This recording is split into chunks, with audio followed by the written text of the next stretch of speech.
Si Art. Si Arthur? Si Arthur. Siguro yung beses siya nagpupunta dito. Okay. Ito na yung mga aitas. Okay, happy afternoon po. Welcome here at the Aitas Trail. In a few minutes po, you will be watch our native cultural dances po. But before that, we have a short po history here. Long before the Americans came here and converted the whole Subic Forest into their military facilities, Aitas have already been living here, and whose culture has been preserved and handed down from generation to generation. That is why here at Subic Safari, we are highly regarded as the true owner of the Subic Bay Forest. Indeed, this is our ancestral land.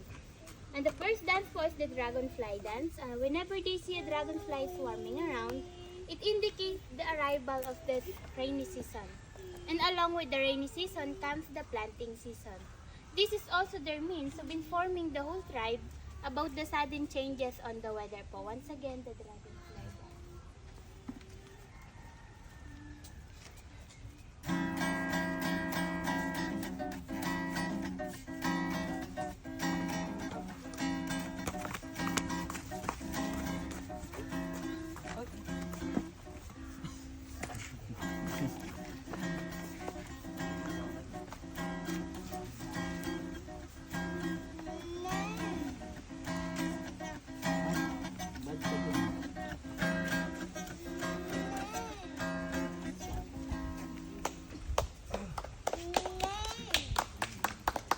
And the second dance naman po is the monkey dance.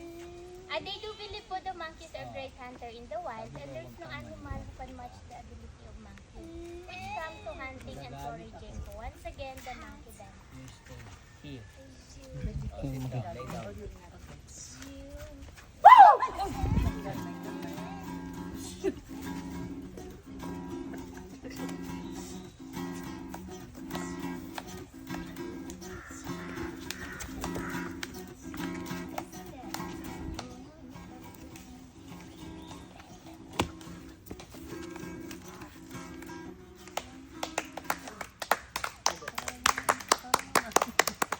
Then the last and final dance po is the war dance.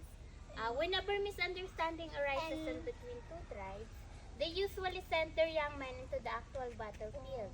But before that, they would first perform the ritual dance to ask guidance to our god, called Apo no Mariari, to lead them into a victorious fight or somehow resolve the problem in a peaceful manner. Once again po, the war Yung timer na mo to eh. Ay.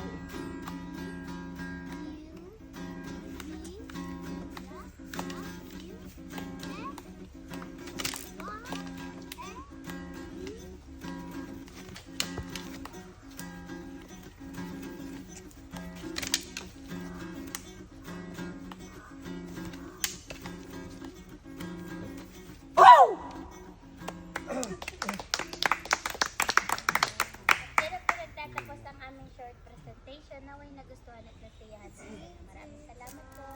Pwede po magpa-picture. Then meron po kami donation box. Any amount naman po kaya. Okay. Salamat po. Okay, let's have a picture. Group picture po. Ay, group picture. Group picture.